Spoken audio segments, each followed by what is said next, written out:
teach in the second year level, not to everybody, but to selected departments, and this course is Introduction to Electrical Engineering. Professor Majhari has already discussed about the basic electronics course, which everybody has to take, electrical engineering, computer science, even economics students, humanities students. But this particular course, which is entitled Introduction to Electrical Engineering, is only taken by selected departments, and this is offered as ESO. ESO stands for Engineering Science Optional Course.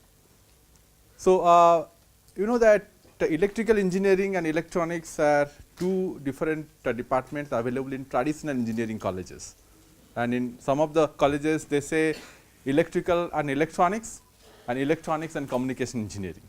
So, what I am talking about is basically electrical and electronics engineering, and this is Introduction to Electrical Engineering.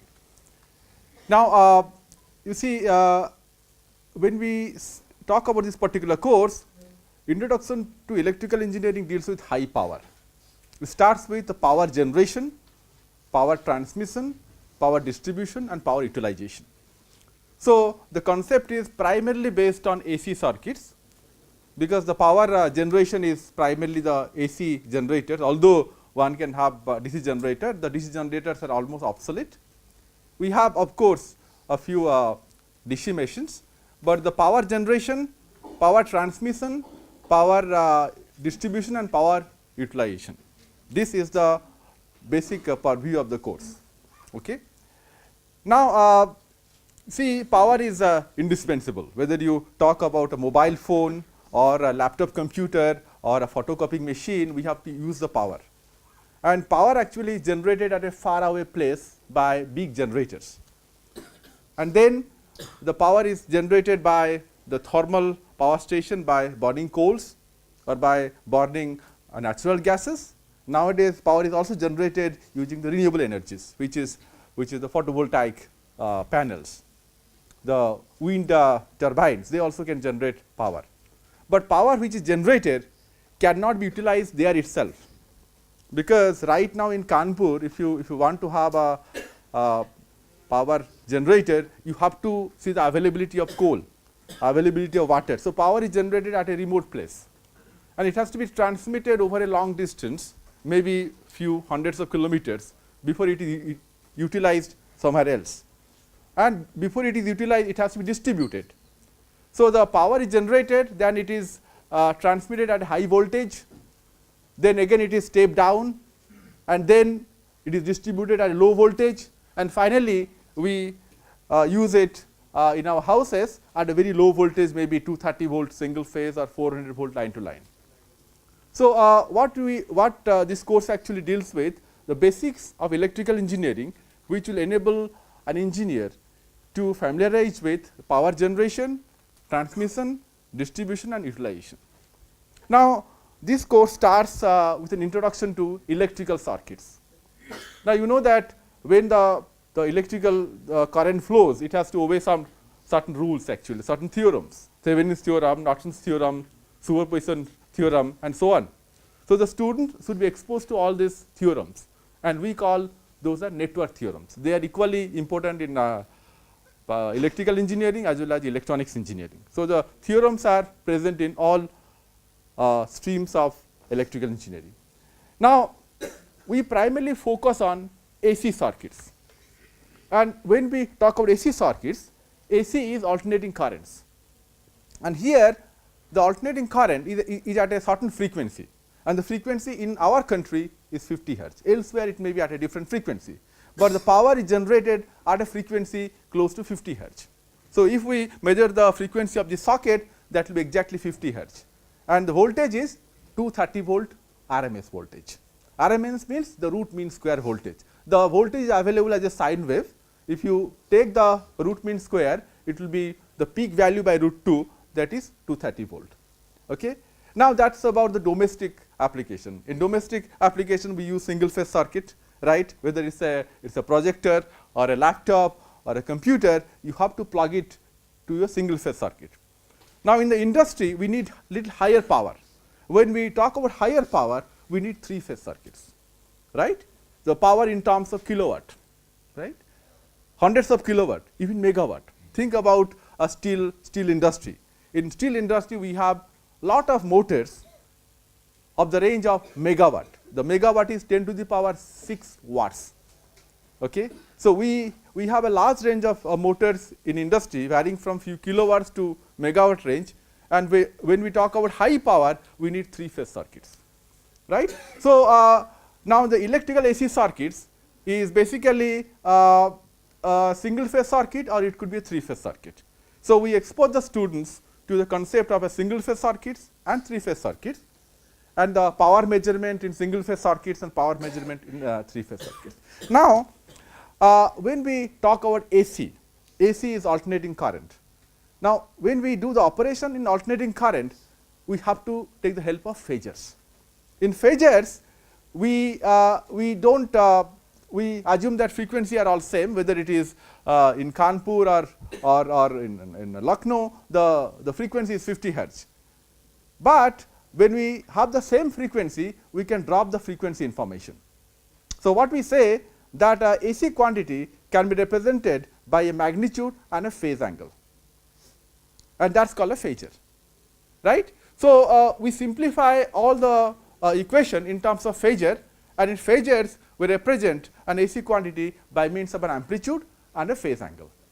So, we introduce the concept of phasor, because if you say that Vm sin omega t, now sin omega t is varying sinusoidally with time, and omega is the angular frequency, that is equal to 2 pi f. So, instead of solving in a time domain, we solve in phasors, in terms of phasors, which has got inherent frequency information, because all frequencies are same 50 hertz. So, we do not have to write sin omega t. Instead of that, we write down Vm angle 0 or V RMS angle 0. So, a phasor is represented by means of its RMS voltage and the phase angle with respect to a reference phasor, because whether it is a current or a voltage, they are all varying with 50 hertz frequency. It is something like that. Two trains are moving at the same speed, maybe parallel to each other, having the same speed, but the relative spacing between these two trains is called the phase. Now, since all frequencies are same 50 hertz, all variables are rotating or changing at same frequency. So, we do not have to repeat the frequency information. So, what we do here, we specify the relative phase angle difference.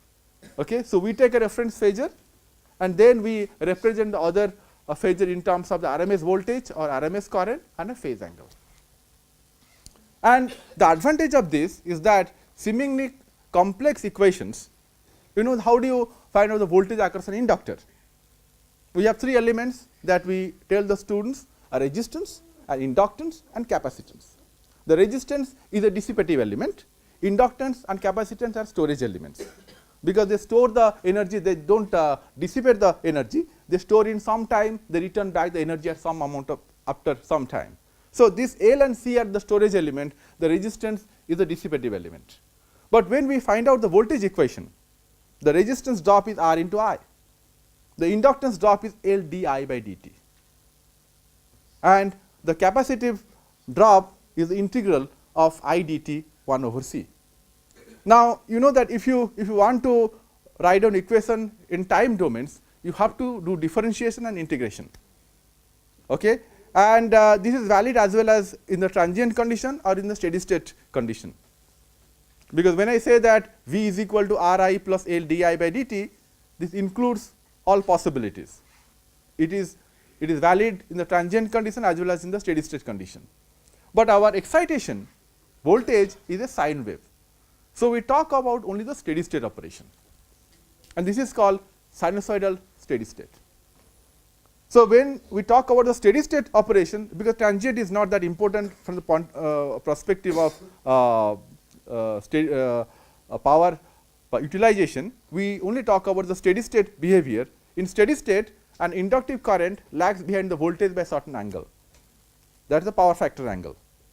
So, thus we drop the information, or we do not do differentiation and integration, we take the help of phasor. Instead of writing differential equation, we write algebraic equations. So, the use of phasor simplifies our calculation to a great extent. The phasor is an invention of some scientist, right. So, instead of writing differential equation, we write algebraic equation. Okay? V angle theta and then I angle theta, and when we know V and I, we divide V by I, we get impedance. So, when the voltage is expressed as a phasor, the current is expressed as a phasor, we can find out the impedance, and impedance is a complex quantity. It is the ratio of a voltage phasor and a current phasor. So, we introduce the concept of impedance to the student. So, the student knows about the voltage, the phasors, the impedance, and then we start with the network theorems. The network theorem as applicable to AC circuits, because we are talking about AC power generation. So, the Thevenin's theorem is extremely important, because the student must know that any linear network having active sources and linear elements can be replaced by an equivalent voltage source and a series impedance. Similarly, the Norton theorem says that a linear network having active sources can be replaced by a current source and a parallel impedance. And then we talk about superposition theorem, that if you want to calculate the current in any branch, you can excite only one source at a time and replace the other sources by the internal impedances. An ideal voltage source has got 0 internal impedance, an ideal current source has got infinite internal impedance. So, we introduce the concept of superposition theorem. Then we have some methods to solve the equations, like the nodal method and the loop method. Those are the things we tell the students, and these are the tools to solve the equation in an AC circuit. Having taught about something about the electrical circuits, we take a different chapter, that is on magnetic circuit, because all the motors and generators are magnetic equipments. They have both electrical component and also magnetic component, because if you have a generator, the generator can generate electricity provided there is a rate of change of flux linkage, the Faraday's law of electromagnetism, E equal to d psi by dt. Now, one must understand what is psi, what is flux linkage, how is the flux produced. Flux is produced by a current carrying conductor. When we have a current carrying conductor, there is a flux linkage, and one has to have a magnetic circuit, and iron is a good material. So, it allows the flux to flow. So, the machines are constructed on steel, which is an alloy having a large amount of iron in it, and we add silicon to increase the resistivity to minimize the eddy current loss. So, we talk about the magnetic circuit, that in magnetic circuit the flux must flow through the core, and we have to have an MMF, magnetomotive force, which is created by having number of turns, and we have to pass current through a coil to produce the flux. And flux must have a low permeable high permeable path for its flow. That means we have to have a good permeable material, and good permeable material means it should be a ferromagnetic material like iron. So, we solve some problems on a magnetic circuit. We introduce the concept of reluctance, how to calculate the reluctance in a magnetic circuit. We introduce the concept of permeability and relative permeability, and this gives an introduction to transformer. Transformer is the simplest element or the simplest equipment which is used in electrical engineering. Transformer is not only used in electrical engineering, it is also used in many other applications, maybe in high frequency as well. And we in this particular course talk about 50 hertz transformer, which is called a power transformer. The transformer has a primary and secondary. For a single phase case, we have a single phase primary having one number of turns in the primary, and we have a secondary winding there. And we introduce the concept of equivalent circuit, because transformer is an equipment. Now, when we talk about the circuit, students feel at home, because circuits they are already conversant with. We have introduced the concept of resistance, impedance. So, they know how to solve a circuit equation. So, instead of having a transformer which is a black box, we say that transformer can be replaced by its own equivalent circuit. And we introduce the concept of resistance, leakage inductance, magnetizing inductance, the core loss, which consists of eddy current loss and hysteresis loss, and then how to calculate the efficiency of the transformer, how to calculate the regulation of the transformer, how do you find out the maximum possible efficiency, and so on. So, transformer is a static element, it does not move, but it helps in energy transmission of energy. It steps up the voltage or steps down the voltage. Now, then we talk about the DC machine. The DC machine is a rotating machine in which the armature rotates. In fact, if you see the history of electrical engineering, DC machine was invented earlier to AC machine. The DC machine was invented by a scientist called Edison, Thomas Alva Edison, and he initiated or he started a powerhouse which was based on DC generator in the city of New York. So, the DC machines are easy to appreciate in the sense that we have a field winding and we have an armature winding, and the field winding and the armature winding are in quadrature. So, the conductor rotates, and when the conductor rotates, due to the rate of change of flux linkage, we have an induced EMF, which can be evaluated by Fleming's right hand principle. The right hand principle gives the concept of generated EMF. If you have the magnetic flux along the index finger and the motion along the thumb, the direction of induced EMF in a conductor will be along the middle finger. So, what we have here, the armatures are made up of conductors. Armature is a cylindrical structure and it houses conductors, and conductors are moving under the influence of magnetic field, and the magnetic field is created by field winding.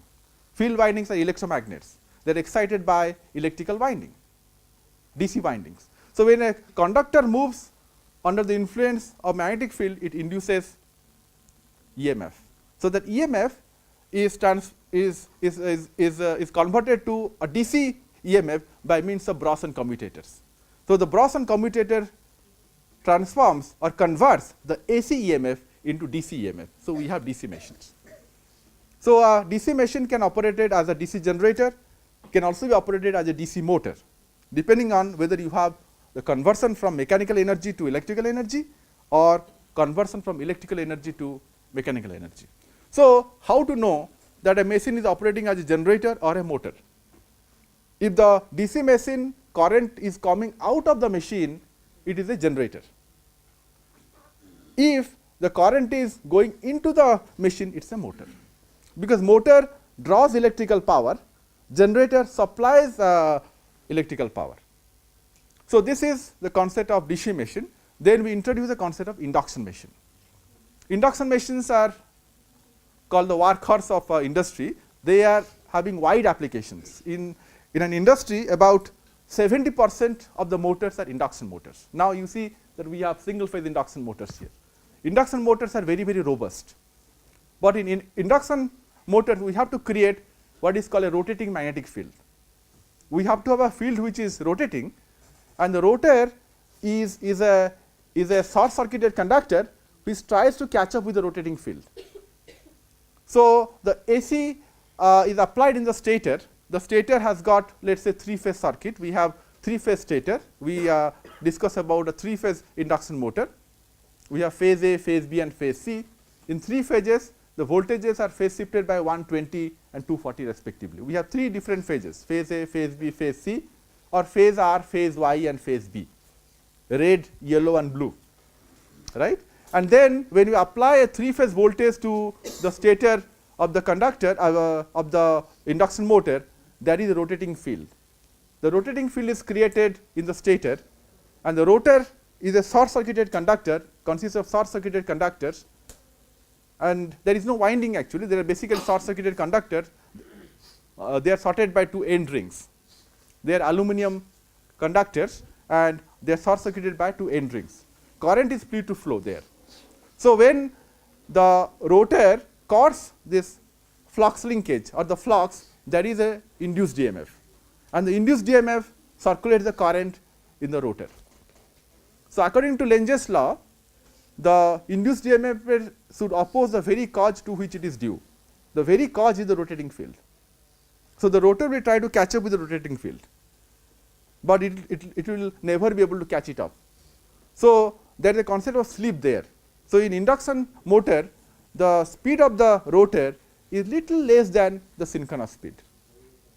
So, that is about the induction motors. So, again whenever we introduce any electrical machine, we introduce the concept of equivalent circuit, because students are quite familiar with solving circuit equation. So, we say, look, here is a machine, and the machine can be represented by some resistance, some inductance, and that is the circuit equation one has to solve. So, again we derive the equivalent circuit of induction machine, and ask the students to find out the torque and power, etc. Right. The next class of machine is synchronous machine. The synchronous machines are primarily used for generators. All the generators we use are synchronous generators, large 3-phase generators, they are synchronous generators. So, what we have, the field is a DC field, we excite the DC field by electromagnet by DC winding, we inject the current which is a DC current in the field circuit, and the rotor is rotated by means of a prime mover. Now, what is a prime mover? The prime mover is something which rotates the rotor. It could be an IC engine, it could be a water turbine, it could be a steam turbine, it could be a hydroelectric turbine that rotates the field continuously. And when the field is being rotated, the stator links the flux, and that is the rate of change of flux linkage, and hence we have 3-phase induced EMFs there. So, this is the principle of synchronous machine, and synchronous machine can be used as a generator, or it could also be used as a motor. So, if you supply 3-phase voltage to a synchronous machine stator, this will also rotate, the rotor will also rotate, but that rotation is at exactly a synchronous speed. The synchronous machine, the name has come from the fact that the speed of the rotation is always at synchronous speed. So, we discuss in the same way that the machine, then equivalent circuit, then performance by analyzing the equivalent circuit. You find out the torque, find out the power, find out the input current, find out the output power, and so on. And lastly, we discuss about single phase induction motor, which is primarily a capacitor start and capacitor run motor, and that is the end of this particular course. This course also has a lab component. Now, whenever the course has a lab component, we take special care that the theory must precede the lab. The student, when the student comes to the lab, he or she must be already acquainted with the theory behind the experiment. One should not be allowed to do the experiment without understanding the theory. So, we have the lab manual which is circulated in advance, but we synchronized the lab with the theory. The lab starts with Thevenin's theorem verification, then the concept of power measurement in 3-phase circuit, the determination of self and mutual inductance, then transformer and its equivalent circuit, then DC motors and generators, and lastly on single phase induction motor, capacitor start and capacitor run induction motor. So, this is a course which has got the weightage like this. We have got 3 lectures per week, 1 tutorial per week, and 2 hours of lab per week, and this carries a credit of 13 credits in our IIT Kanpur system. So, students from other department take this course. For electrical engineering, it is a compulsory course. Apart from electrical engineering, we have students from material science and engineering, we have students from aerospace engineering, from mechanical engineering, they routinely opt for this course. And anybody from any department is free to opt for this course. And this course has a prerequisite which is Introduction to Electronics, Basic Electronics, that is ESC 201. So, that is how this course is organized. So, and I will be happy to answer some of your questions. Sir, what is electrical engineering? Electrical engineering deals with the transmission, the generation, transmission and distribution of electric power. How it depends from electronics? Electronics engineering is primarily little low power engineering, that is primarily directed towards communication, signal processing, microelectronics and VLSI. But engineering is mostly high power engineering, which deals with power generation, power transmission, power distribution and utilization. Control system is a component which is found both in electrical engineering as well as electronics engineering. So, electrical engineering is traditionally little higher power. On the other hand, electronics and communication engineering is primarily low power and high frequency, and electrical is high power and low frequency. Low frequency means I am talking about 50 hertz. Sir, why we take 50 hertz as a power frequency in India? It is just I do not know the history why it is 50 hertz. There are countries in which we have both 50 and 60 hertz. Japan is a country where half of the country has 60 hertz and half is 50 hertz. So, this is actually a frequency which by experience and by experiment we find that if you increase the frequency, the loss component will be extremely high. If you lower the frequency, the size of the equipment will be very, very high. So, we take an optimal frequency which is neither too high or too low. For example, in aircraft we also have AC and we also have fans. In aircraft we use 400 hertz. The frequency for airborne application is 400 hertz. The frequency for ground application is either 50 hertz or 60 hertz. It is because we choose a moderate frequency which is not too low. If you choose a very low frequency, the equipment size will be very, very large. You know that you have a mobile phone charger. I do not know that when I was a student, I designed power supply which was very, very heavy, because the power supply when it has a 50 hertz transformer, the 50 hertz transformer is a heavy transformer. Now, if you design the same transformer at 20 kilohertz, the transformer will be of ferrite core and it will be very, very small. The power being the same, you can reduce the size of the transformer by increasing the frequency. You know that the induced EMF is given by an equation E is equal to 4.44 f phi n, right. So, if you increase the frequency keeping the induced EMF constant, the flux will come down. So, if the flux comes down, you can have a transformer with a very small core, because flux determines the size of the core. So, at high frequency we will have higher core loss, but a reduced core size. But we are talking about power transformer where we cannot allow high core loss, the efficiency will come down. So, for electrical engineering at 50 hertz, we choose 50 hertz so that it is neither too high a frequency nor too low a frequency.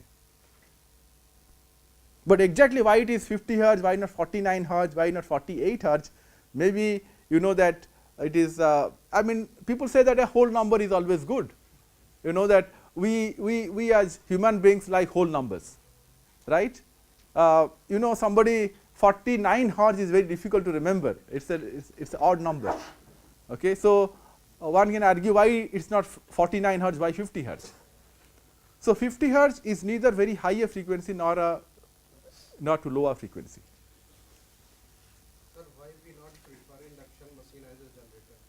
Induction machine is not preferred as a generator because it is having severe demagnetization characteristic. If you load the induction generator, the voltage drops very quickly. So, it is not preferred as a generator. It is more preferred as a motor than a generator. See, you would like to have a generator which is very, very stable. Suppose you buy a generator for your house. When there is power failure, you run the generator and you can switch on the fans, your tube lights, maybe your oven, etc., etc. But when you switch on all these devices, if the voltage falls down very quickly, then it is not a good generator. So, induction generators are not very good as generators. So, traditionally they are not used as generators. Okay. As you told, the phasor can be used to convert the integral and differential equation of inductor and capacitor to algebraic equation. How it can possible? It is only possible in the steady state condition. I said that in the steady state condition you can use phasor, not in the transient condition. When you talk about AC steady state, sinusoidal steady state, you can replace the differential equation by phasor equations, only in the steady state condition.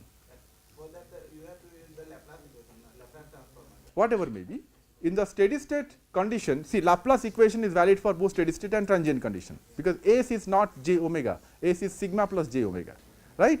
In the steady state condition, we replace S by j omega, right. So, we are talking about steady state condition here, where the transient has died down. So, in the steady state condition, you can say that the current in an inductor lags behind the voltage by pi by 2, right. So, you can say that if my voltage is Vm sin omega t, my current through the inductor will be Vm by omega L into sin omega t minus pi by 2. Or in other words, I can say that if the voltage is V angle 0, current is I angle minus pi by 2. So, that is only possible in the steady state condition. So, we use phasors always in steady state condition. And in majority of our circuit equation, we solve only the steady state behavior of the circuit, not the transient. If the transient is necessary, you have to go back to the differential equation. You can solve those by using your Laplace transform or solving the differential equation by any known techniques. In the steady state, you can resort to the phasor algebra. Both sir, phasor has a magnitude as well as direction. So, what is the difference between sir phasor and then vector function? Nothing, absolutely nothing. Phasor is having an angle. So, if you say that the angle is the direction, then there is no difference between phasor and a vector. Phasor is in fact is a vector. And sir, why use the term phasor? Why not? It is because it has come from a word called phase, right. Phase means there is a difference of delay between one to the other. That is why it is called phase. Vector actually is a mechanical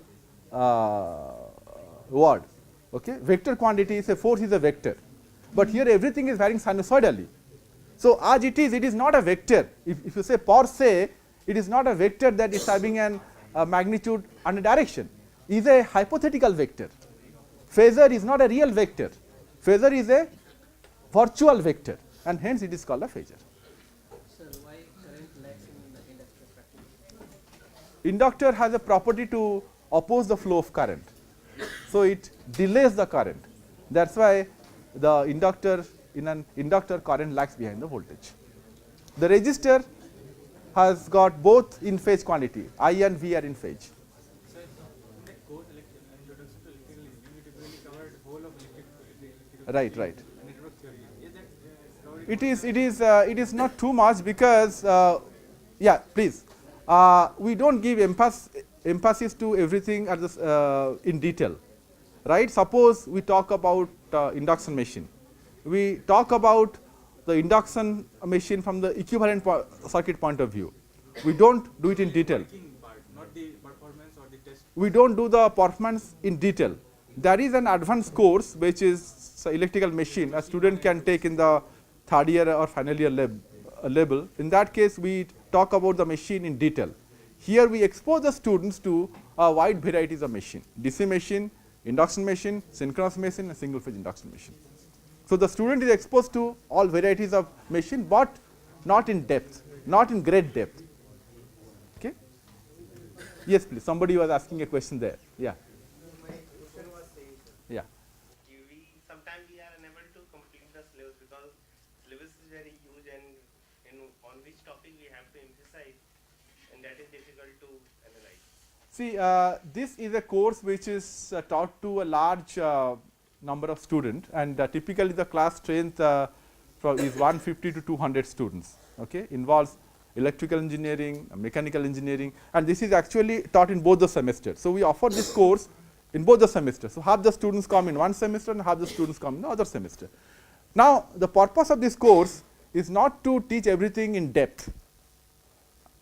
You are right that, I mean, if you start teaching in depth, you will not be able to cover this course. So, when we talk about induction machine, we talk from the perspective of equivalent circuit and performance from perspective of equivalent circuit. We do not talk much about the construction. We do not talk about how the windings are placed in the stator. So, the details about the construction we do not teach in this particular course, right. I think the time is running out. So, I would like to stop here. So, maybe if you have further questions, we will interact sometimes later. So, thank you very much.